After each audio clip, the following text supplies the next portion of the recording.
குருந்தியர் புஸ்தகத்தின் 2வது நிருபத்தை நாம் பார்த்தோம். சென்ற வாரத்திலே பவுல் ஆரம்பிக்கும் போதே உபத்திரவம் நல்லது என்கின்ற அடிப்படையிலே அவர் ஆரம்பிக்கிறார். காரணம், நாங்கள் பட்ட உபத்திரவத்தினூடாக கடவுள் எங்களுக்கு ஆறுதல் படுத்துகிறார். அப்படி ஆறுதல் படுத்துவதன் மூலமாக உபத்திரப்படுகிற மற்றவர்களுக்கு கடவுள் கொடுக்கிற ஆறுதலை எங்களால் கொடுக்க முடிகிறது என்று சொல்லுகிறார்.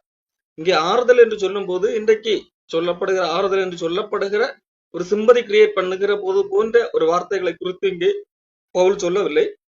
மாறாக அந்த உபத்திரவத்தை தாங்குவதற்குரிய பலனை குறித்தும் கடவுள் நம்மோடு கூட அந்த உபத்திரவத்திலே கூட இருக்கிறார் என்கின்ற அந்த மெய்யான உண்மையை குறித்துமே இங்கே ஆறுதல் என்கின்ற வார்த்தையை அவர் சொல்லுகிறார் என்கிறதையும் பார்த்தோம். தொடர்ந்து பவுல் அவருக்கு ஏற்பட்ட அனுபவத்தை குறித்து கூறுகிறார். எந்தெந்த இடங்களிலே அவருக்கு எப்படிப்பட்ட உபத்திரவங்கள் அல்லது பாடு அவருக்கு ஏற்பட்டது என்கிறதை கூறுகிறார்.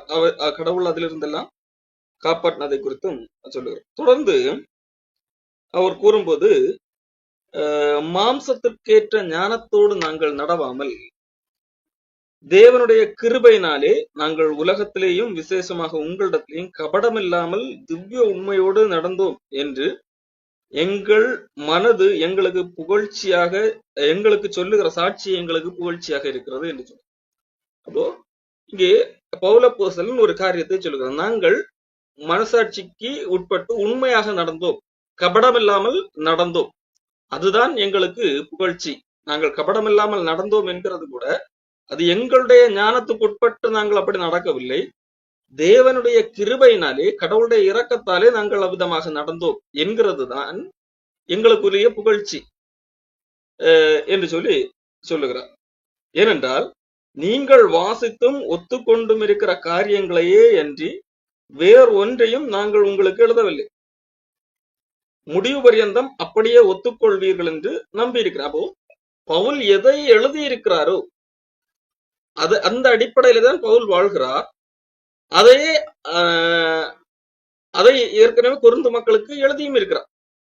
அப்போ அதை அவர்கள் வாசித்து ஒத்துக்கொண்டும் இருக்கிறார்கள் என்று சொல்லி பவுல் இங்கே அவர்களை குறித்து சொல்லுகிறார்.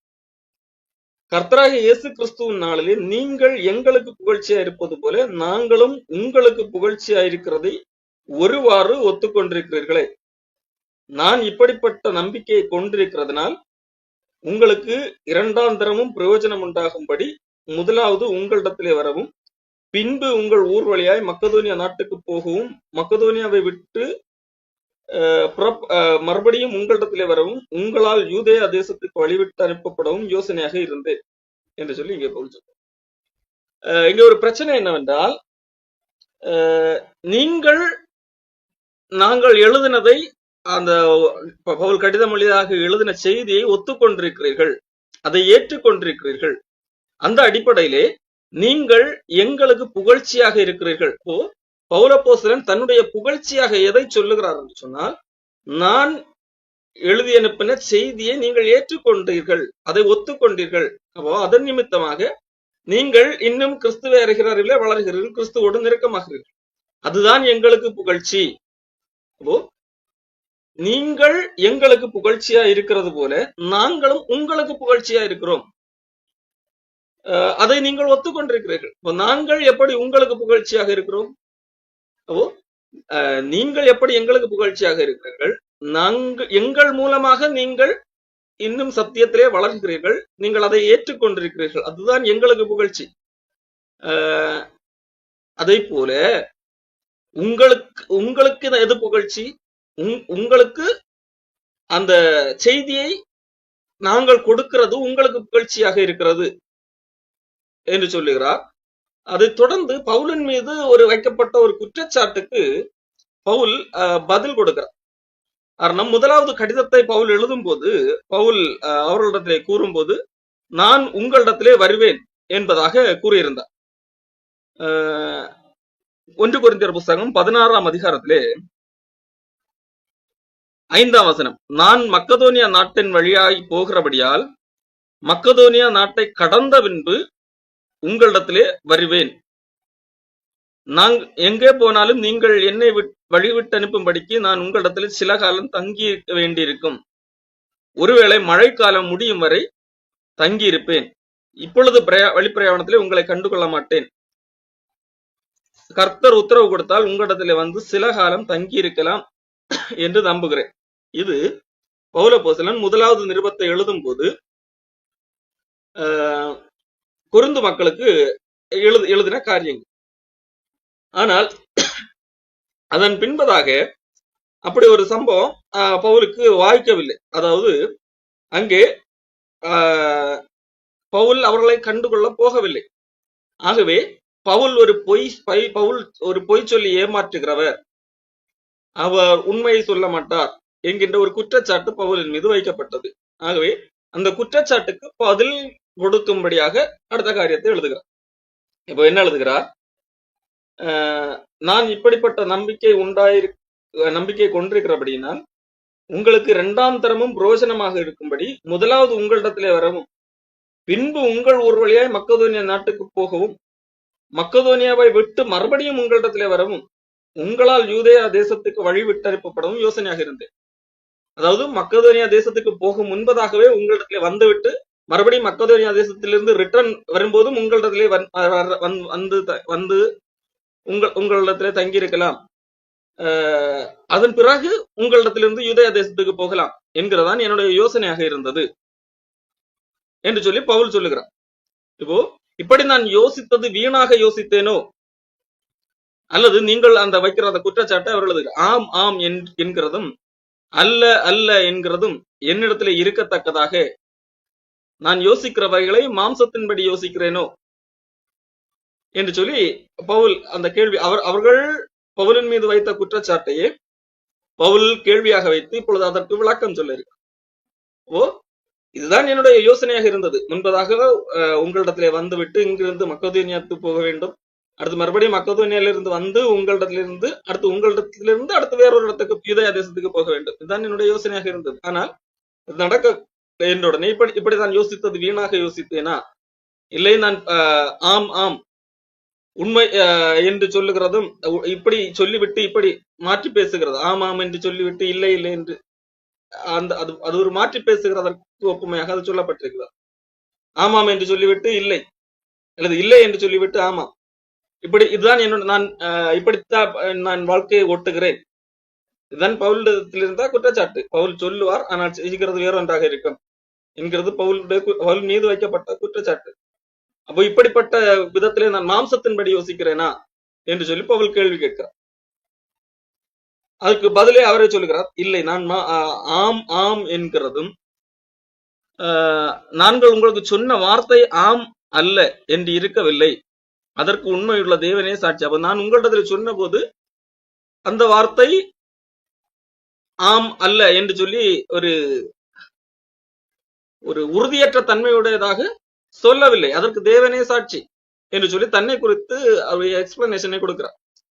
ஏன் வரவில்லை என்கிறதற்கான காரணத்தை பின்பதாக சொல்லுகிறார். அப்போ அவர் மீது வைக்கப்பட்ட குற்றச்சாட்டு பவுல் ஒரு நிலையான நபர் அல்ல. அவர் ஆமாம் என்று சொல்லுவார், இல்லை இல்லை இல்லை ஆகிவிடும், இல்லை என்று சொல்லுவார், ஆமாம் ஆகிவிடும், அவர் மாம்சத்தின்படி யோசிக்கிறார் என்கிறதுதான் வைக்கப்பட்ட குற்றச்சாட்டு. காரணம் என்னவென்றால் அவர் யோசனையா அங்கே போகலாம் என்று நினைத்திருந்தார், ஆனால் அது நடக்கவில்லை. அப்படிப்பட்ட சூழல்ல இப்போது பவுல் மீது வைக்கப்பட்ட குற்றச்சாட்டுக்கு அவர் சொல்லுகிறார், நான் உங்களுக்கு சொன்ன வார்த்தை ஆம் அல்ல என்று இருக்கவில்லை, அதற்கு உண்மையுள்ள தேவனே சாட்சி. என்னாலும் சில்வானுவினாலும் தீமோத்தேயுவினாலும் உங்களுக்குள்ளே பிரசங்கிக்கப்பட்ட தேவகுமாரனாகிய இயேசு கிறிஸ்துவும் ஆம் என்றும் அல்ல என்றும் இராமல் ஆம் என்றே இருக்கிறார். அப்போ என்ன பிரச்சனை என்றால் பவுல் இப்படி ஒரு வருகிறேன் இந்த இடத்துக்கு கொரிந்துக்கு வருகிறேன் என்று சொல்லி வரவில்லை என்கிறதற்காக பவுல் கூறின ஒட்டுமொத்த வார்த்தைகளும், இயேசு கிறிஸ்துவை பற்றி கூறின சத்தியங்கள், சுவிசேஷம், இது எல்லாமே கூட என்னது இப்படித்தான் பவுலை போலதான் ஆம் அல்ல, அது உண்மையாகவும் இருக்கலாம் பொய்யாகவும் இருக்கலாம், ஒரு ரிலேபிளானது கிடையாது, உறுதியானது கிடையாது என்கிறது போல சிலர் பரப்பினார். ஆகவேதான் சொல்லுகிறார், நாங்கள் பேசின வார்த்தை அப்படி இருக்கவில்லை, ஆம் அல்ல என்று சொல்லி ஒரு ரிலேபிள் இல்லாத தன்மையாக, நம்பகத்தன்மை அற்றதாக இருக்கவில்லை. அதற்கு தேவனே சாட்சி. என்னால் ஆகட்டும், அல்லது சில்வானுவனாகட்டும், அல்லது தீமோத்தேயு மூலமாக ஆகட்டும், உங்களுக்குள்ள பிரசங்கிக்கப்பட்ட தேவகுமாரனாகிய இயேசு கிறிஸ்துவும் ஆம் என்றும் அல்ல என்றும் இராமல், அதாவது இங்கே ஆற்றிலே ஒரு கால் சேற்றிலே ஒரு கால் அப்படிப்பட்ட நிலையிலே இல்லாமல் ஆம் என்றே இருக்கிறார். ஆம் என்று சொன்னால் ஆம் மட்டும்தான் என்று சொல்லி அவர்களுக்கு விளக்கப்படுத்துகிறார். இது எதற்காக எழுதுகிறார் என்று சொன்னால், பவுல் இங்கே போகிறேன் என்று சொல்லி போகாததினால் அவரை குறித்தும் அவர் கூறின அந்த வார்த்தையை குறித்தும் குற்றச்சாட்டு வைக்கப்பட்டது. பவுலுடைய வார்த்தைகள் நம்பகத்தன்மையுடையது அல்ல. அவர் ஆம் என்று சொல்வார், இல்லையாக இருக்கும், இல்லை என்று சொல்வார், ஆமாக இருக்கும். அப்போ என்கின்ற அடிப்படையிலே பவுலுடைய வார்த்தையை கேள்விக்குள்ளாக்கும் விதத்திலே சிலர், கொரிந்து மக்கள் எல்லாரும் இல்ல, சிலர் அங்கே புகுந்து கலகம் உண்டாக்க பார்த்தார்கள். அதை பவுல் கேள்விப்பட்டுதான், யார் மூலமாக கேள்விப்பட்டார் என்று சொன்னால், இடையிலே பவுல் தீத்துவை அனுப்பியிருந்தார் கொரிந்து பட்டணத்திற்கு. அப்போ தீத்து மூலமாக கேள்விப்பட்ட செய்தியின் அடிப்படையில் தான் இந்த கடிதத்தை எழுதுகிறார். அப்போ தீத்து இங்கே கொரிந்துவிலே இது எங்கே என்னென்ன நடந்திருக்கிறது என்கிறதை விளக்கப்படுத்தி சொல்லுகிறார். அப்போ அந்த அடிப்படையில தான் இந்த கடிதத்தை பவுல் அப்போஸ்தலன் எழுதுகிறார். அப்போ என்னுடைய வார்த்தை அப்படி இருக்கவில்லை, அதற்கு தேவனே சாட்சி. மட்டுமல்ல, எங்களால் பிரசங்கிக்கப்பட்ட தேவகுமாரனாகிய இயேசு கிறிஸ்துவும் அப்படி இருக்கவில்லை. நான் வரவில்லை என்பதற்காக, வருகிறேன் என்று முடிவெடுத்து வரவில்லை என்கிறதற்காக நீங்கள் ஒட்டுமொத்தமாக என்னுடைய வார்த்தையையோ இல்லை நான் என்னால் பிரசங்கிக்கப்பட்ட இயேசு கிறிஸ்துவையோ கூட அதே போன்று ஒப்பிடக்கூடாது என்கிறதான் பவுலுடைய நோக்கமாக இருந்தது. எங்களால் தேவனுக்கு மகிமை உண்டாகும்படி தேவனுடைய வாக்குத்தத்தங்கள் எல்லாம் இயேசு கிறிஸ்துவுக்குள் ஆம் என்றும் அவருக்குள் ஆமென் என்றும் இருக்கிறது என்று சொல்லி பவுல் இங்கே சொல்லுகிறார். அப்போ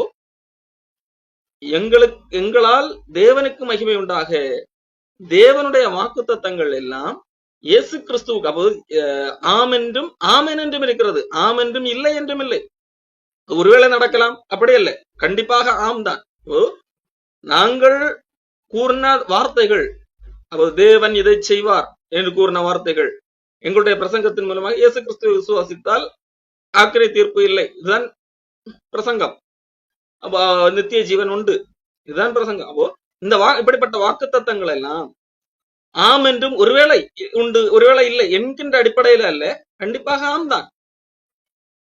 தேவனுடைய வாக்கு தத்தங்கள் எல்லாம் இயேசு கிறிஸ்துவுக்குள் ஆம் ஏன் என்றும் ஆம் என்றும் ஆமேன் என்றும் அப்படியே ஆகட்டும் என்றுமே இருக்கிறது, மாறாக ஆம் என்றும் அல்ல என்றும் இல்லை என்று சொல்லி பவுல் உறுதிப்படுத்தி கூறுகிறார்.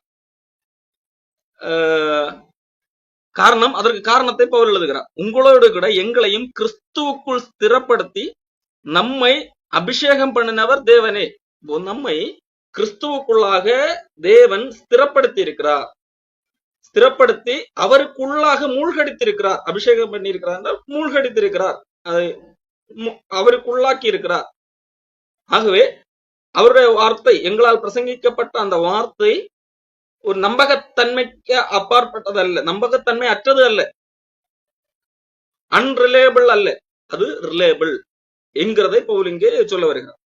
காரணம், எங்களையும் கிறிஸ்துவுக்குள் ஸ்திரப்படுத்தி நம்மை அபிஷேகம் பண்ணினவர் தேவனே. அவர் என்ன செய்திருக்கிறார்? நம்மை முத்திரித்து நம்முடைய இருதயங்களில் ஆவி என்னும் அச்சாரத்தை கொடுத்திருக்கிறார். நம்மை முத்திரித்திருக்கிறார், அதற்கு ஆவி என்னும் அச்சாரத்தை கொடுத்திருக்கிறார். இது எப்பொழுது என்று சொல்லி பவுல் எபேசியர் புத்தகத்திலே கூறும்போது, எபேசியர் 1ஆம் அதிகாரத்திலே 13 நீங்கள் உங்கள் ரட்சிப்பின் சுவிசேஷமாகிய சத்திய வசனத்தை கேட்டு விசுவாசிகள் ஆனபோது வாக்குத்தத்தம் பண்ணப்பட்ட பரிசுத்த ஆவியால் அவருக்குள் முத்திரை போடப்பட்டீர்கள். எப்பொழுது ரட்சிப்பின் சுவிசேஷமாகிய சத்திய வசனத்தை கேட்டு நீங்கள் விசுவாசிகள் ஆனீர்களோ அப்பொழுதே பரிசுத்த ஆவியானவரால் அவருக்குள்ளாக முத்திரை போடப்பட்டீர்கள். அப்பொழுதே நீங்கள் வாக்கு தத்தத்திற்கு உரியவர்களாக மாறிவிட்டீர்கள். அப்ப அந்த வாக்கு தத்தம் ஆமன் நம்பகத்தன்மை அற்றது என்கின்ற ஒரு சந்தேகத்துக்கு இடமற்றது. அது ஒருவேளை நம்பலாமா நம்ப கூடாதா என்கிறதல்ல, அது ஆம் தான், ஆமென் தான். ஆம் என்றால் உண்மை, ஆம் என்றால் அப்படி ஆகக்கூடிய ஒன்று. ஆம் என்கின்ற அந்த வார்த்தைக்கு அப்படியாகட்டும். அது ஆம் என்றும் அல்ல என்றும் இராமல் ஆம் என்றும் ஆமென் என்றும் இருக்கிறது என்று சொல்லி பவுல் சொல்லுகிறார். அப்போ அதற்கு ஆதாரமாகத்தான், அதற்கு ஒரு அத்தாட்சியாகத்தான் கடவுள் நம்மை, உங்களையும் எங்களையும், எங்களோடு கூட அவருக்குள்ளாக தேவன் அபிஷேகம் பண்ணி இருக்கிறார். அதற்கு முத்திரையாக ஆவியானவரை நமக்கு தந்திருக்கிறார் என்று சொல்லி பவுல் அப்போஸ்தலன் எழுதுகிறார். ஏன் எழுதுகிறார்? இதை பவுலுடைய வார்த்தையின் மூலமாக சுவிசேஷத்தில் அல்லது சத்தியத்துக்குள்ளாக இருக்கின்ற மக்களுக்கு எழுதுகிறார்.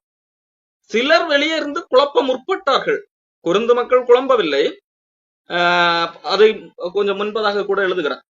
2 கொரிந்தியர் 1:14 நீங்கள் ஒத்துக்கொண்டிருக்கிறீர்களே ஒருவாறு கர்த்தராகிய இயேசு கிறிஸ்து நாளில் நீங்கள் எங்களுக்கு புகழ்ச்சியாக இருப்பது போல நாங்களும் உங்களுக்கு புகழ்ச்சியா இருக்கிறோம் என்கிறது நீங்கள் ஒருவாறு ஒத்துக்கொண்டிருக்கிறீர்கள் என்று எழுதுகிறார். ஆனால் சிலர் குழப்பினார்கள். பவுல் சொன்னான், பார்த்தீர்களா, வருவேன் என்று சொல்லி, அப்ப வரவில்லை. அப்ப இவன் யோசிக்கிறது எல்லாமே மாம்சத்தின்படிதான் யோசிக்கிறான். அவன் சொல்லு ஆம் என்றும் ஆமேன் இல்லை என்றும் என்கின்றது அந்த இரண்டும் கெட்ட மனதில் தான் இருக்கிறான். அவனுக்குள்ளாக கடவுளுடைய ஆவி இல்லை என்கின்ற ஒரு புரளியை கிளப்பினார்கள். ஆகவே பவுல் அங்கே போகிறது போகவில்லை என்கிறது சந்தர்ப்ப சூழ்நிலையிலாக வரும். நாம் வருகிறேன் என்று சொல்லுகிறோம், வரக்கூடிய வாய்ப்பு இல்லை என்றால் போக முடியாது. அதை வைத்துவிட்டு பவுல் மூலமாக சொல்லப்பட்ட வார்த்தைகளை நம்ப தகுந்தது அல்ல, பவுல் மூலமாக கடவுள் கொடுத்த வாக்குத்தத்தங்கள் உண்மையானது அல்ல என்கின்ற ரீதியிலே பொய்யர்கள் பரப்பினவர்களாக காணப்பட்டார்கள். இது எப்போ எல்லா காலத்திலும் இருக்கக்கூடிய ஒன்றுதான். பேதுருவின் காலத்திலே பேதுரு தன்னுடைய நிருபத்தில் எழுதும்போது கூட இதை குறித்து எழுதுகிறார். 3ஆம் அதிகாரத்திலே 3ஆம் வசனத்திலிருந்து, நீங்கள் அறிய வேண்டியது கடைசி நாட்கள் பரியாசக்காரர் தங்கள் சுய இச்சையின்படியே நடந்து அவர் வருவார் என்று சொல்லுகிற வாக்குத்தத்தம் எங்கே? பிதாக்கள் நித்திரை அடைந்த பின்பு சகலமும் சிருஷ்டிப்பின் தோற்றம் முதல் இவ்விதமாக இருக்கிறதே என்று சொல்வார்கள். அப்போ கடவுளுடைய வாக்குத்தத்தம் எல்லாம் என்னது? பொய் தான். அவர் வருவார் என்று சொன்னார், இன்னும் இதுவரைக்கும் அதை காணவில்லை என்று சொல்லி பேதுரு காலத்திலே அவர் உணர்ந்து எழுதியிருக்கிறார். கடைசியிலே அநேகர் இப்படி வந்துலாம் சொல்லுவார்கள் என்று சொல்லி, கடைசி நாட்கள் என்று சொன்னால் பேதுரு வாழ்ந்த காலமும் கடைசி காலம்தான், நாம் வாழுகிற காலமும் கடைசி காலம்தான். அதாவது இயேசு கிறிஸ்துவுக்கு பின்பதாக இயேசு கிறிஸ்து எப்பொழுது வருகிறாரோ ஒட்டுமொத்த காலமும் கடைசி காலம்தான். அப்போ ஆனால் அதற்காக கடவுளுடைய வாக்குத்தத்தம் பொய்யாகி விடுமா என்று கேட்டால் இல்லை. அதே பேதுரு எங்கே எழுதுகிறார்? தாமதிக்கிறார் என்று 8ஆம் வசனத்திலே இருந்து படிக்கிறேன். பிரியமானவர்களே, கர்த்தருக்கு ஒரு நாள் 1000 வருஷம் போலவும் 1000 வருஷம் ஒரு நாள் போலவும் இருக்கிறது என்கிற இந்த ஒரு காரியத்தை நீங்கள் அறியாதிருக்க வேண்டாம். தாமதிக்கிறார் என்று சிலர் எண்ணுகிறபடி கர்த்தர் தமது வாக்குத்தத்தத்தை குறித்து தாமதமாக இருக்கவில்லை. ஒருவரும் கெட்டு போகாமல் எல்லாரும் மனம் திரும்ப வேண்டும் என்று விரும்பி நம்மேல் நீடிய பொறுமை உள்ளவராக இருக்கிறார். கடவுள் வருவார் என்று சொல்லி இருக்கிறார் தான் வருவார். ஆனால் எப்பொழுது வருவார் என்று அவரே சொல்லவில்லை. அப்படியானால் அவர் எப்பொழுது வேண்டுமானாலும் வருவார். அவர் தாமதிக்கிறார் என்று சொன்னதற்காக அவருடைய வாக்குத்தத்தமே போய் என்று ஒரு முடிவுக்கு வரலாமா என்று கேட்டால் வர முடியாது. அவர் எல்லாரும் யாரும் கெட்டு போகக்கூடாது, ஒருவேளை இன்னும் கொஞ்சம் டைம் கொடுத்தால் அவர்களும் மனம் திரும்புவதற்கு வாய்ப்பு என்கிறதற்காக ஒருவரும் கெட்டு போகாமல் நித்திய ஜீவனை அடையும்பதற்காக காத்து கொண்டிருக்கிறார் என்று சொல்லி பேதுருவிற்கு விளக்கத்தை கொடுக்கும். அதே போல இயேசு கிறிஸ்து தாமதிக்கிறார் என்கிறதற்காக அவருடைய வாக்குத்தத்தம் பொய்யாகி விடுமா? அவர் ஆம் என்றும் இல்லை என்று சொல்லி ஆம் என்று சொல்வார், இல்லை என்கிறது நடந்து விட்டது என்கிறதாகி விடுமா? இல்லை. அதே போல பவுல் ஒரு வருவேன் சொன்ன விஷயம் நடக்கவில்லை என்கிறதுக்காக பவுல் சொன்ன எல்லா காரியங்களும், அதே போல பவுல் சொன்ன சுவிசேஷம், பவுல் சொன்ன தேவனை குறித்து பிரசங்கித்த பிரசங்கம், இது எல்லாம் இல்லை, ஒரு நம்பகத்தன்மையற்றது என்கின்ற முடிவுக்கு வரலாமா?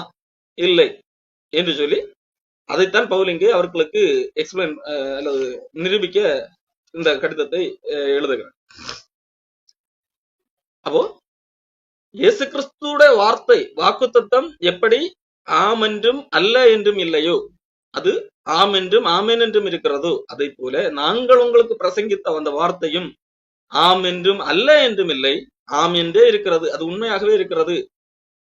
அது நம்பகத்தன்மை அற்றதாக இல்லை, நம்பக்கூடியதாகவே இருக்கிறது. இதற்கு தேவனே சாட்சி என்று சொல்லி பவுல் தன்னை நிரூபிக்கிறார். அடுத்ததாக இனி சொல்லுகிறார், நான் ஏன் வரவில்லை என்கிறதற்கான காரியத்தை சொல்லுகிறார். மேலும் அதாவது 2 கொரிந்தியர் 2ஆம் அதிகாரம் 23ஆம் வசனம், உங்களை தப்ப விடும்படிக்கு இதுவரைக்கும் கொருந்து பட்டணத்துக்கு வராதிருக்கிறேன் என்று என் ஆத்மாவின் பேரிலே தேவனையே சாட்சியாக கூறுகிறேன். உங்கள் விசுவாசத்திற்கு நாங்கள் அதிகாரிகளாயிராமல் உங்கள் சந்தோஷத்திற்கு சகாயராக இருக்கிறோம். விசுவாசத்தினாலே நிலை நிற்கிறீர்களே. அப்போ நான் ஏன் உங்களிடத்திலே வரவில்லை என்கிறதற்கான அந்த விளக்கத்தை இங்கே கொடுக்கிறார். உங்களை தப்ப விடும்படிக்கு, உங்களை மேலும் என்னது ரொம்ப ஒன்னது போட்டு நோண்டி துன்புறுத்தாதபடிக்கு இங்கே வரவில்லை என்கிறது போன்ற அந்த வார்த்தை இங்கே பயன்படுத்துகிறார். காரணம், முதலாம் நிருபத்திலே பவுல் கொஞ்சம் கோபமாக கொரிந்து மக்களுக்கு கடிதம் எழுதியிருந்தார்.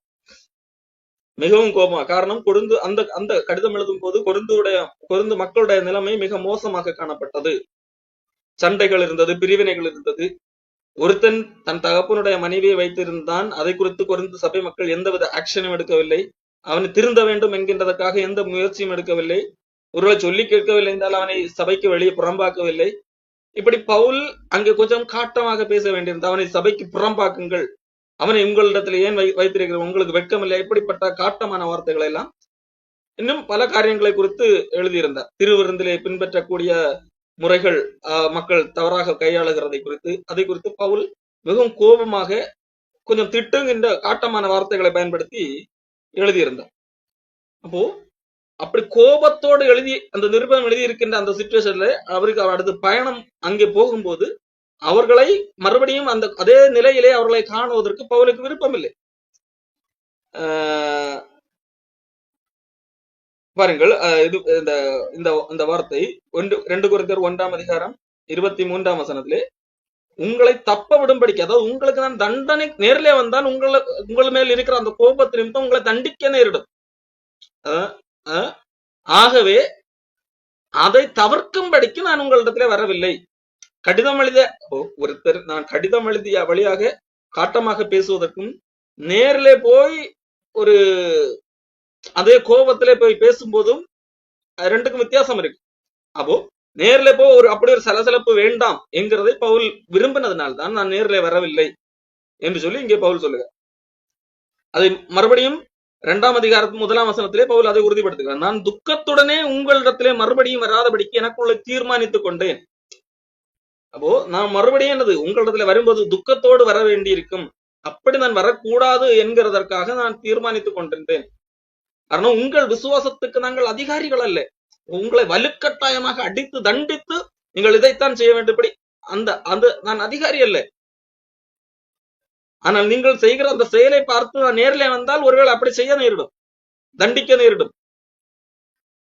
அந்த சிச்சுவேஷன் வரக்கூடாது என்கிறதற்காக நான் வரவில்லை என்று சொல்லி அந்த ஏன் வரவில்லை என்கிறதற்கான காரணத்தை பவுல் இங்க சொல்லுகிறார். அதாவது அங்கே மோசமான ஒரு சிச்சுவேஷன் நடந்தது. பவுல் இதை குறித்து கடிதம் எழுதுகிறார். அடுத்து பயணம், அந்த போகக்கூடிய அந்த பயணம் வரும்போது பவுல் போகவில்லை. அதுக்கான காரணம் என்னவென்றால் அதே கோபத்தோடு அங்கே போனால் நேரில் பார்க்கும்போது அவர்களை தண்டிக்க நேரிடும். அதே கோபத்தோடு பவுல் இருக்க நேரிடும். அவர்களை மேலும் துக்கத்துடனே சந்திக்க அந்த செயல் மூலமாக பவுல் துக்கத்திலே இருக்கிறார். என்னடா கொரிந்து சர்ச்சுக்கு இப்படி இவ்வளவு எல்லாம் வசனம் சொன்னோமே, இவர்கள் இவ்வளவு மோசமாக நடந்து கொள்ளுகிறார்களே என்கின்ற ஒரு துக்கம் இருக்கிறது பவுலுக்கு. அந்த துக்கத்தோட நான் உங்களிடத்திலே வரக்கூடாது என்று சொல்லி நான் தீர்மானித்திருந்தேன். ஆகவே தான் வரவில்லை. உங்களுடைய விசுவாசத்திற்கு நாங்கள் அதிகாரிகள் அல்ல.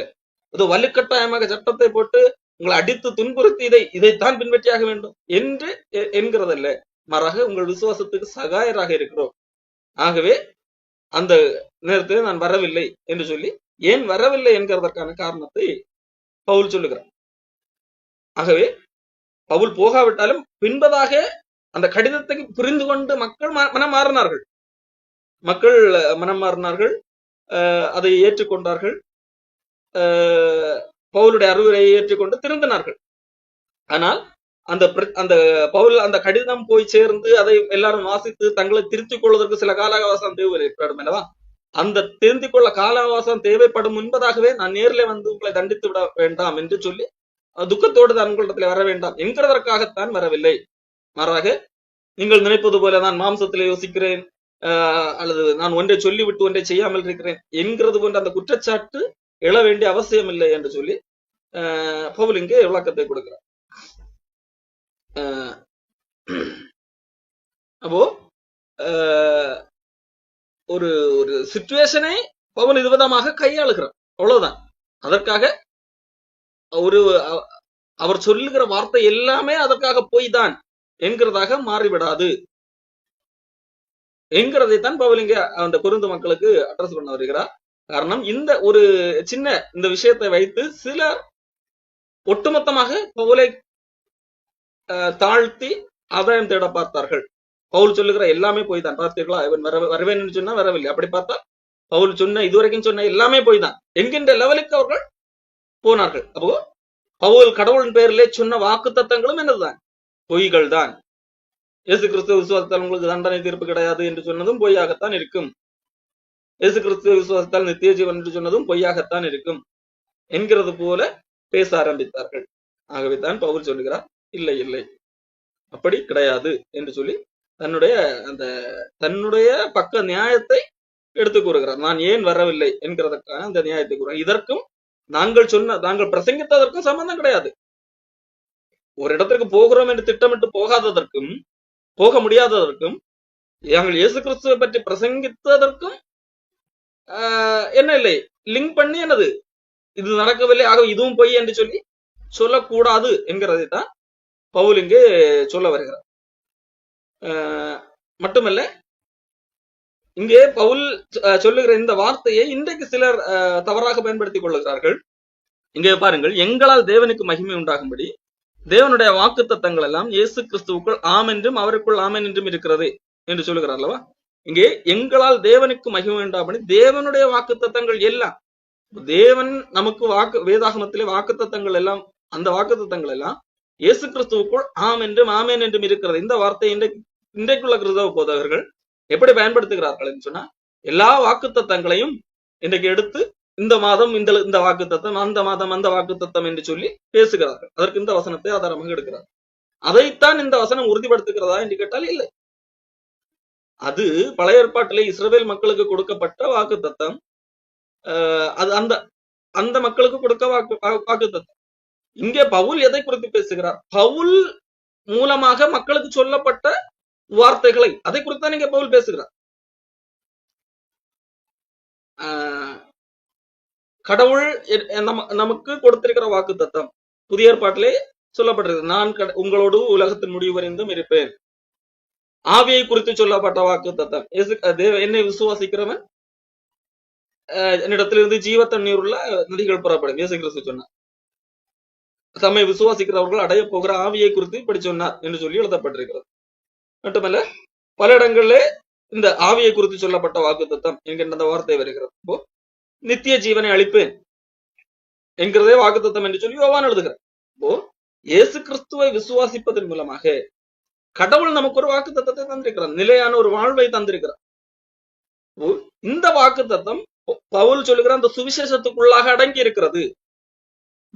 இந்த தேவன் கொடுத்த வாக்கு தத்தம் இது கிறிஸ்துவுக்குள்ளாக உண்மையா பொய்யா என்கிறதைத்தான் இங்கே பவுல் சொல்ல வருகிறார். காரணம், சிலர் பவுல் சொன்னது எல்லாமே பொய் என்று சொல்லி வரும்போது அதெல்லாம் பொய் அல்ல, உண்மை என்கிறது தான் இங்கே பவுல் சொல்ல வருகிறாரே தவிர, நமக்கு விருப்பமான ஏதாவது ஒரு வசனத்தை எடுத்து வைத்துக் கொண்டு இது இந்த வாக்கு தத்தம், அதற்கு இந்த வசனம் சாட்சி என்று சொல்வது தேவையற்ற ஒரு தவறான ஒரு ஒப்பீடு.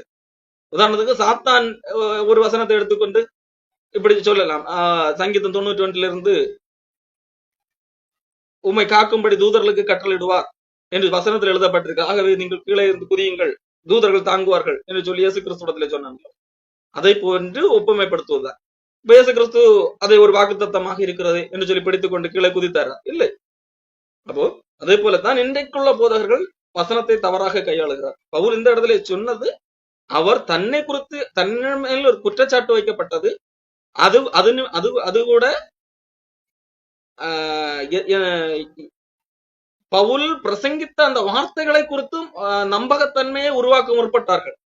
அதை குறித்து விளக்கம் கொடுக்கும் போது சொன்ன வார்த்தை இது, எங்களுடைய வார்த்தைகள் ஆம் என்றும் அல்ல என்றும் இல்லை, நம்பகத்தன்மையற்றதாக இல்லை, அது நம்பத்தக்கது.